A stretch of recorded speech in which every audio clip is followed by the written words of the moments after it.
Hello, welcome to Confessions of a Frustrated Game Master. I am Robert, the narrator, and thank you for joining me for another episode of Confessions. It's been a while, but I'm back. Life is constantly getting in the way of your fun, isn't it? But I am back here to talk to you about role playing games and to make tips and tricks and maybe get some ideas from you and have some conversations on my blog. So, thank you for joining me again. What I'm going to talk about this evening is your approach to new games, and maybe I'm going to discuss some of the differences that I see in rules light, rules medium, and rules heavy games, and why I like one over the other. But I think that we're going to start with the new game approach when you're trying to bring a new game to your table, how you and your fellow gamers at the table may approach these new games. Why this topic is coming up right now is because I think that when I last spoke, I was running Faith, the sci-fi RPG. It's a new RPG that I got from Kickstarter, from a small Spanish gaming company, and I did a unboxing and a review for it, so you can find those in previous episodes. But I was running that, and that kind of fell through. And essentially, as of late, things have been a little different from what I'm normally used to with my gaming. But I'll get more into that a little bit later. Right now, what I wanted to talk about is how new games are approached or seem to be approached by my gaming group. My friends seem to approach games from the what won't I like about this game standpoint, which is always very interesting to me. And after many years of gaming, it's kind of weird that that thought just came into my mind because of the way that we're gaming now. And as I said, I'll get to it. I was sitting around one day thinking about the kind of the new our new way of playing games and how we run our campaigns. And after trying several games, I just realized that I have a couple of players in my group who seem to not be in it. You know, hey, whatever happens is fine. I'm here to have fun. This is awesome. I love role playing. It seems as though I have a couple of friends in my group who approach a game. It's really, hey, yeah, what? Let me see if I can figure out what I don't like about this game. And if they can't figure out anything, then that's fine. But it's very contrary to the way that I approach games. I approach games always from the what will I like about this game kind of standpoint. By no means do I like every role playing game that's out there. By no means do I like every genre of role playing games. Though I have recently, I've played and enjoyed a couple of games that were from genres that I usually don't play. I always try to be a glass half full kind of guy when it comes to role playing games, which is really the opposite of what my gaming group or a couple of members of my gaming group seem to do. And that can be a really tricky thing because my opinion is that it is much easier to figure out what's wrong with a game than it is to figure out what's right with a game. So if you go in from the standpoint of man, I'm going to figure out what I don't like about this game so we can get it out of here. I think that job is going to be much easier than someone who really is trying to look at the good points, trying to enjoy themselves, and try to get the best experience out of a role-playing game that you can get. And I definitely think that approaching such an endeavor as our hobby, it's really important to do that. It's really important to let fun rule. You know what I mean? To try to um, look for the good in whatever you're trying to do. Because as I said, I know that it is really easy to find flaws with role-playing games, and I'm not insinuating that anyone should just like everything and love every genre and love every setting and love every game system. But it will be a much more positive experience and a lot less frustrating for the game master, I would say, is if you try to get some good out of the experience. And to be honest with you, I see flaws in all of my top 10 favorite RPGs of all time. I mean, the games that were most important to me, the games that affected me the most, the games that I have decided to put in my top 10 favorites, all of them, have flaws. I can go down the list and tell you what I don't like about those systems, but I still want to be positive about them. I still enjoy them. They still mean a great deal for me. So if you go into a new game thinking I'm going to find the flaws, it's going to be very easy to do. As I said, it's they're my favorite games of all time has flaws. There's no such thing as a perfect role playing game. So if you're looking for flaws, you're going to find them. And I have a couple of friends who not only does it seem like they're more interested in what's wrong with the game, but they seem to be unable to live with any level of flaws because at this point, I guess I can talk about what we've been doing for the last few months. We have kind of gone to a 4 to 6 week uh, campaign structure, and we have three game masters in my group. Myself, I have another friend, Mike, and another friend, Adam, who are game masters. And what we've been doing is just taking turns running a game for 4 to 6 weeks. I guess under the idea that if we enjoy something a whole lot, we will stick with it. And that has been going on now for, I would say, about 3 or 4 months. And lo and behold, we have yet to come across a game that we can get a consensus on. Surprise, surprise. I'm being a little sarcastic. I'm not surprised at all. Again, because as I say, I have a couple of friends who they really want to dwell on what's wrong with games. So at this point, we haven't been able to find a game that we've settled on. And something that's really interesting to me, that's really funny, is what I noticed in a game where when you're running for a certain amount of time, the campaign is going to be over come hella high water. I've noticed that in the last session of our campaigns, there's a phenomenon that I like to call the revenge game session.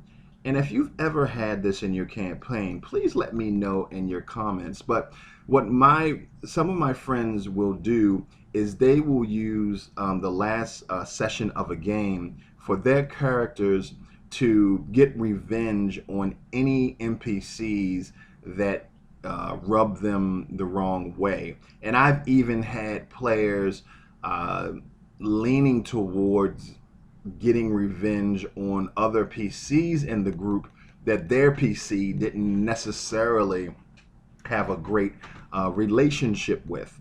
So it's kind of weird is like they knowing that, hey, I'm not going to be playing this character next week or ever again, and I want to get even with anybody who's pissed me off during the campaign. They play in a way that if you were maintaining a long running campaign, they would never do. It's called the revenge game, and it's really kind of speaks to what I don't like about this style of gaming, jumping from game to game to game. It really is a empty, pointless endeavor. And I've really come to, after playing through a couple of games. So I ran Faith, the sci-fi RPG, for 4 weeks. My friend Adam ran Deadlands. I ran Mutant Year Zero, and my friend Mike ran a homebrew that he had been working on. So we ran those campaigns for 4 to 6 weeks. We couldn't get consensus on everyone enjoying them, so we went on to the next thing. And in the last game of the campaign, yeah, it was revenge time, and characters acted in ways that they would never act if the campaign was going to be ongoing, and it just made that feeling of emptiness even worse, because the core idea of role playing, of course, is that at its basic level, your characters are to make decisions, and then they have to work through the consequences of their decisions. Well, in a scenario where you know that 3 weeks from now you're not going to be playing a particular game, your decisions are meaningless. And that really, excuse me, showed up when my players started attacking NPCs and getting revenge on NPCs that they didn't like in the game, because there were going to be no consequences, because we weren't going to be playing this game anymore. And to me, that is the most meaningless form of role playing that you can have. Many years ago, I really got frustrated at the fact that we couldn't run a long-term campaign. We kept jumping from game to game, and I had decided to stop role playing for a while. And what I decided to do was I was going to turn role playing into kind of a board game experience, a complete experience, a beginning, a middle, and an end. It was going to be, I was only going to run if I could run one session, a complete story from beginning to middle to the end. I never got around to doing that during the period where I was really dissatisfied with our role playing.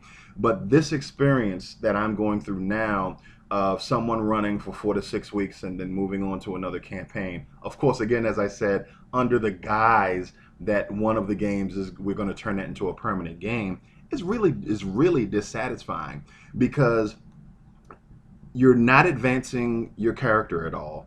So the character that you're playing is kind of going to be the character that you're going to play, because you're not getting really experience points. You're not advancing. You're not seeing your character going from this meaningless no one to a really great hero. You're not getting to see that because the campaign is ending. And then all of the decisions you make are so um, false and so out of character, because you don't have those consequences to deal with when you're trying to maintain a ongoing campaign. So this experience has really been a an empty experience, and I've told the guys that if we don't settle on a system sooner rather than later, I would really prefer to do something else, because this is the emptiest form of role playing that I've done in a really long time. At least when we were under the guise of, hey guys, this is going to be an ongoing campaign, you're at least advancing your character a little bit, and people are staying in character and making decisions so that they can minimize or mitigate any consequences. But when you're just, your character's not going to be around, all of that gets thrown out the window. It's like always role playing at a convention, and I wouldn't want to do that. I wouldn't want to do a bunch of one shots, and I've realized that right now, and it's been pretty empty and a pretty empty experience. But that's what we're doing right now. We're coming up. My friend Adam is going to run Legends of the Five Rings. We're going to see how that goes, and then we're going to try to nail down an ongoing campaign. Please wish me luck on that. But I will want to do a review of Mutant Year Zero, the game, one of the games that I ran for 4 weeks that we didn't wind up making it a permanent campaign. But I was really impressed by Mutant Year Zero. I am obviously not, actually not a fan of post-apocalyptic settings, but I was really blown away by Mutant Year Zero, and I'm going to go ahead and do a review of that game at some point. So heads up on that. I really enjoyed it, and I hopefully we can resolve the issue of not being able to maintain an ongoing campaign. Maybe hopefully we can do that and get back into some role playing where things really matter and you really feel like you're building your character. And that being said, now that I'm talking about an approach to role playing games, what I do and don't like about role playing games, the second part of this episode, I want to talk about rules light, rules medium, and rules heavy role playing games. As I mentioned in episodes past, I am the type of guy who is firmly in the rules medium camp of role playing games. In the earlier days of my role playing career, of course, the role playing game hobby in general was in its earlier days, of course, and games at that time tended to be very rules heavy, and we didn't know any different. The designers didn't know any difference, so we played them, and it's a lot different. Excuse me. Games from those days are a lot different from today's games or modern design games where things are a lot more streamlined.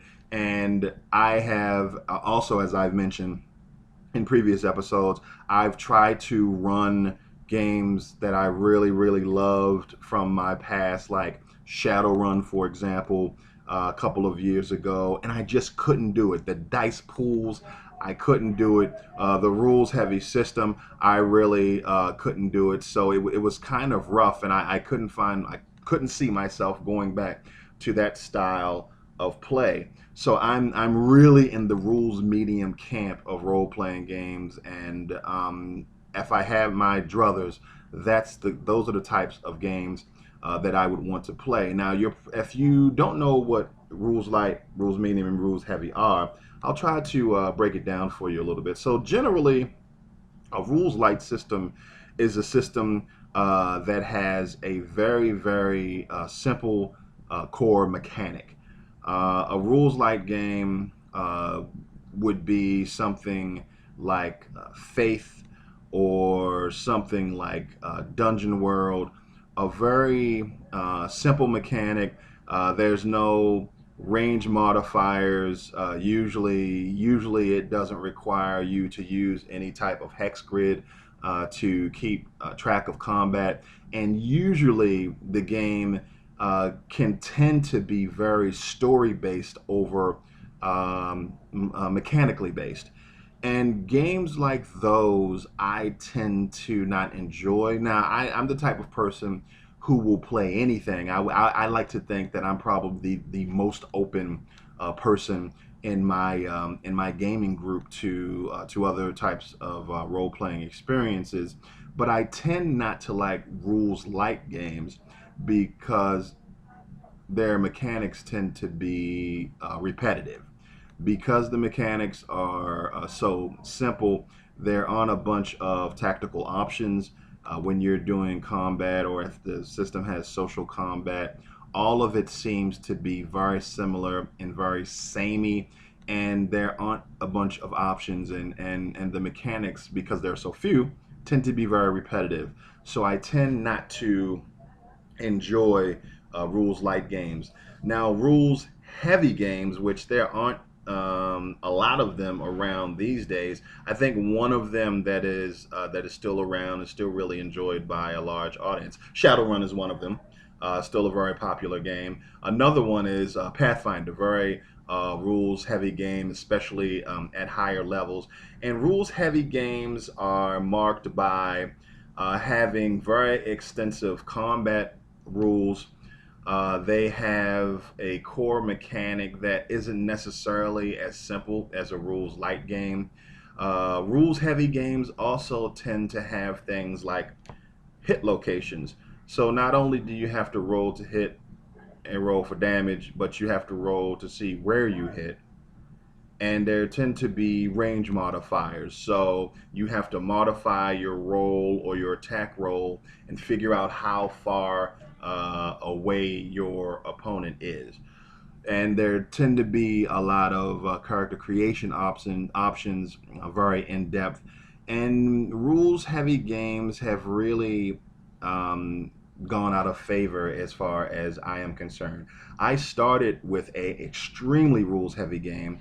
You may notice from a previous episode, Champions, and today I really couldn't go back to it because it's just really too much. So the sweet spot for me is the rules medium game. Now with rules medium games, usually there are no range modifiers. Like rules light games, they can be played without a hex grid, and the core mechanics are fairly simple. But with a rules medium game, the thing that I really enjoy about them is that on your turn as a character, especially when you're doing combat, you have somewhere in the neighborhood of 3 to 4 distinct tactical options that you can make from turn to turn. So the game doesn't get repetitive, it doesn't get bogged down in a lot of mechanics, but you feel like you have enough to do so that you don't get bored. And that's really, for me, where rules medium games shine, because I like to have a good handful of tactical options even at lower levels, but not so many options that you kind of get that analysis, paralysis by analysis kind of thing going on. Some games that used to really give you analysis paralysis, for instance, was a game like Fourth Edition, which Fourth Edition, to be honest with you, was one of my favorite D&D games until Fifth came out, because I liked what they were trying to do with Fourth Edition, the fact that they were trying to make all of the classes equally fun to play, equally viable, and equally important to the party, but the execution, I think, was a little bit off. So when I'm approaching a new game, not only am I doing it from the, hey, what little gems can I pluck out from this game that will make me love it, make me enjoy it, make me have fun, because that's what I'm here for, but I tend to also want a rules medium game so that I have a good number of options on my turn, a game that doesn't get bogged down in minutia like hit locations or rules, I'm sorry, range modifiers, and that tends to be what I'm looking for. So hopefully, at some point during this search for a permanent campaign for me and my gaming group to play, I can find that kind of game and hopefully turn my turn our gaming around and then get something steady. So please do me a favor and leave comments in the comments box if you have any friends who tend to approach games from the what won't I like about this game standpoint, and if you have any tips or tricks of your own to help me through this this period that we're going through. I'd love to hear from you. This is really not a tips and tricks episode. I just wanted to share some thoughts with you, things I like, things that I don't enjoy. But I would love to hear from you because, as I always say, I want this to be a dialogue, not a monologue. So thank you very much for joining me for another episode of Confessions of a Frustrated Game Master, and I really look forward to talking to you again. So good night, good morning or good evening, wherever you may be. Thanks.